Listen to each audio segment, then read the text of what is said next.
I was shamed by an auto shop employee. A couple days ago, I brought my truck into a big chain auto shop for a tire changeover appointment. They said it would be a couple hours for the tire changeover and studding. Well, an hour later a tech calls me to ask where my locking wheel nut key is. They've already checked the center console, where else would it be? Super confused, I tell him I don't have locking wheel nuts. There are some tools under the back seat driver's side, you could try there I guess? Also confused why they didn't call me before going through my center console but didn't say anything at this point. Someone else from the shop, initially I assumed was the manager but later found out he was a customer service agent, calls me a half hour later to tell me to come pick up my truck. They can't do anything with it because they can't find the lug nut key. So I said sure. Then, he takes a deep, disappointed breath and tells me I just thought you should know, my technicians had to go through some unmentionable things to look for this key. Things that are just not at all proper, and it's not right. Just thought you know. What the hell? I just say okay and hang up. A lot is going through my mind at this point, like what could they have possibly found that would warrant such an offended response?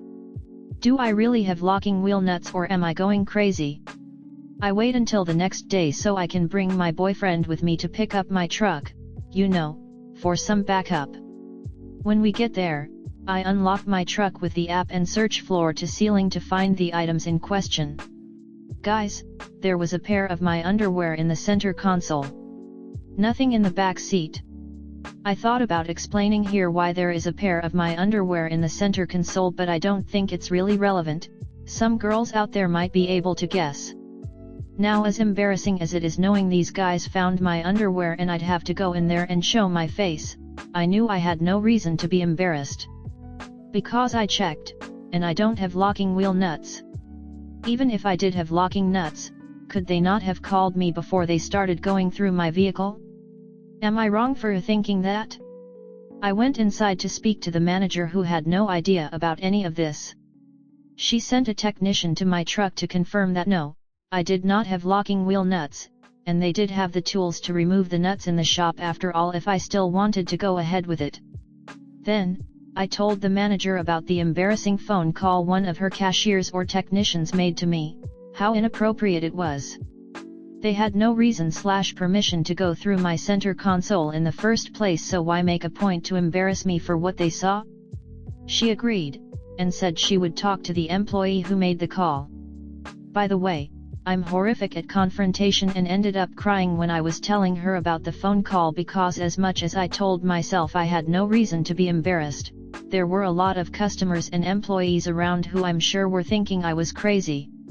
The whole situation truly did upset me, specifically the Pantygate aspect, and I'm glad I decided to stick up for myself and not just keep my mouth shut like I usually would. I'm curious what other women would have done in this situation, and I ask the women since I'm pretty sure if it were a man in my shoes whose underwear they found they would not have gotten an offended employee calling them to complain. What do you guys think? Comment. My car was acting up, so I took it to a local Firestone. My ex had always taken our cars to Firestone, a different shop, but Firestone, so I thought they were reliable. They fixed the alternator, then told me an axle or something was about to give out and needed replaced for $800. I decided to get a second opinion, and went to a local mechanic that was highly recommended by friends. He said the car was fine. That was 4 years ago and the car is still fine. That guy at Firestone lied to me. Flat out lied. Anytime someone in our local FB group asks for recommendations for a mechanic, I vouch for the honest one and warn against going to that Firestone. I have locking lug nuts on my vehicle. I also don't have a key because the dealer didn't give me one. I'm not a mechanic, so it never occurred to me to buy one. I've never had an issue getting tires in the 9 years I've owned my SUV. If someone had spoken to me like that in my early 20s, I would have had the same response you did. I would have felt shame and embarrassment. Now at 34 they would have got an ass chewing of the century. Then they would have got a second one when I told my husband.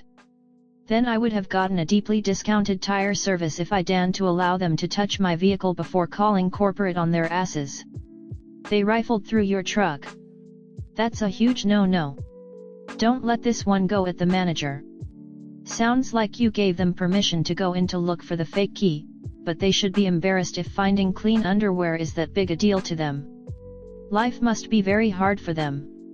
They shouldn't have been searching in your truck. You should make a call to the corporate office and report it. They have probably done it to many women and need to be called out on it. I would have handled it exactly like you did, right down to, likely, losing it to some degree with the manager. I'm really glad the manager was a woman, though let's hope a male would have also been appropriately dismayed by the staff. Grown men acting like teenagers. Seriously, don't any of them have wives, girlfriends, mothers, or sisters? If you are up to it, you might consider making more of a formal complaint to higher UPS, to whoever is over the manager you spoke with. Complain the old-fashioned way, in writing is often effective. Maybe they'll give the shop employees some sales/ethics/communication training. When I was a service advisor at a Dodge dealership, when a vehicle had wheel locks, our tech would check the passenger side glove box, and if the tool wasn't in there they would immediately let me know so I could contact the customer. That was as far as their search ever went, and it was far and few between when this happened. The main point being the auto techs absolutely refused to waste time directing a vehicle to find the security bit. I can't imagine the incompetence to try to tell a customer they couldn't find the bit when there wasn't even locking nuts installed. The bare handful of times where there was an issue, I would ask the owner before ever attempting to dig through anything, and extensive searches were done only after I couldn't find it and the customer told me to search everything. Don't feel bad for a scummy-ass business trying to pull that when it was pure dumbassery from top to bottom. Story 2.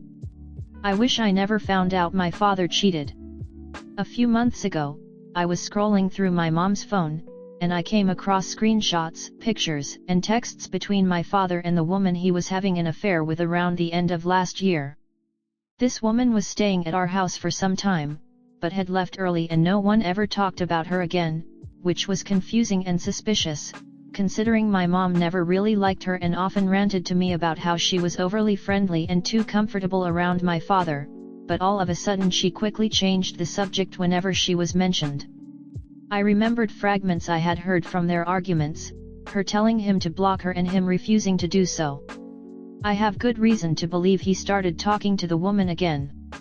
For about a month, it was all I could think about, non-stop, 24/7. I dreamt about it when I slept. I feel so betrayed and so hurt. I've always had an aversion to romantic relationships, but this cemented it in my head that any relationship I involve myself in will end in disaster. I've always had a not all men cheat attitude because I thought my father, a man I trusted, would never be capable of it, but now that he's done it, I feel like anyone else could. I know it's unfair and it's a generalization, but it's out of my control. My mother adores my father, and she forgave him instantly, and it breaks my heart to see that he truly could not care less about her. This entire ordeal completely changed my perspective on my father. I never thought him cunning enough to cheat on my mother right in front of her, in their own house. The affair woman had meals with my parents, conversed with them, went on outings with them, and all the while they were having an affair right behind my mother's back. I don't know how to interact with my dad anymore. I feel guilty if I'm disrespectful and passive, but I cannot be friendly and loving to him knowing what he did, so I fluctuate between the two. I haven't told anyone, not even my friends, because I don't want to ruin his image and I don't want them to make assumptions about him or my family in general. I'm so exhausted of carrying this around and I don't know if I even have the right to be upset about this, since it doesn't even directly involve me, and I can't even talk to either of my parents about it because nobody knows that I know. I know my mom would be mortified if I asked her about it, and I know my father would get defensive. This is the only place I could think to say this. I hope you'll excuse how awfully and childishly this is written and the lack of structure, but I really don't want to think about this longer than I have to. I am so upset and hurt and angry and sad, and I have no idea what to do or how to stop being angry. Story 3. My fiancé told me something that's making me look at her differently. Throw away so this doesn't get back to her because she told me that she hasn't told anyone this before and I don't want to accidentally ruin her trust. The other night, my fiancé and I were laying in bed just talking about stuff and she said that for as long as she can remember, whenever she looks at stuff, she sees flashing images of how she would use it to kill someone, or when she looks at someone she sees different ways she would kill them. She then told me that she doesn't really know why she hasn't killed anyone because she doesn't really see a reason not to, and she told me that sometimes she's had to stop herself from wrapping her hands around my throat when we cuddle. She's talked about wanting to kill someone before in, I thought, a joking way, but now I'm kind of not sure. With her telling me that she's had to stop herself from hurting me and doesn't really see a reason not to kill someone, I'm scared something might happen. Besides this, she's honestly a really great partner and I have a history or genuine, actual abuse in relationships and I have my own intrusive thoughts, so I don't want to just leave right away if these are just intrusive thoughts and she doesn't want to actually hurt anybody. Not sure if I need advice or just a place to vent. I needed to get this out for sure though. Update. I promise y'all I'm reading your comments. I just get overwhelmed easily and there's more than I'm used to, haha. To clarify a few things, I'm a woman, and I am a very small one, whereas my fiancé is a very tall individual, even towers over most men. Second, I want to add that when she was telling me this stuff, it was the middle of the night, we were both tired and just sort of speaking our stream of consciousness out loud, and she was really distant and her voice broke a few times when she was talking about it. She also didn't ever outright say she wanted to kill me, just that her brain kind of forced her to imagine it. The incident with her having to stop herself from grabbing my throat in my sleep was months ago according to her. Now for a small update. I did try talking to her and brought up the idea of therapy, and she basically said she didn't want a diagnosis to negatively affect her later, but she'd be willing to go to work on other issues we have, like we're pretty sure she has ADHD. She also elaborated that she doesn't want to kill anyone, she just doesn't always see a reason not to, and she also stressed that she flat out doesn't want to kill me and she loves and cares about me a lot and that's why she won't. I honestly believe she at least wouldn't hurt me because she's stopped me from hurting myself a few times. I have chronic suicidal thoughts and sometimes they just get to me. She also said that the reason she even told me was because she wanted to open up to me about something she hasn't told anyone, and she wanted to show me that people can work on themselves and get better. I'm not really sure where to go from here because she got really upset when I tried pushing for therapy because I'm not really in a good position to leave/break up with her. Moving back in with my family isn't an option and there's no way I could afford to live in an apartment by myself, and I also can't drive. All I can really do now is wait it out. If things get worse, I know of a few women's shelters nearby, but I'm not really in immediate danger, so I don't know if they'd take me.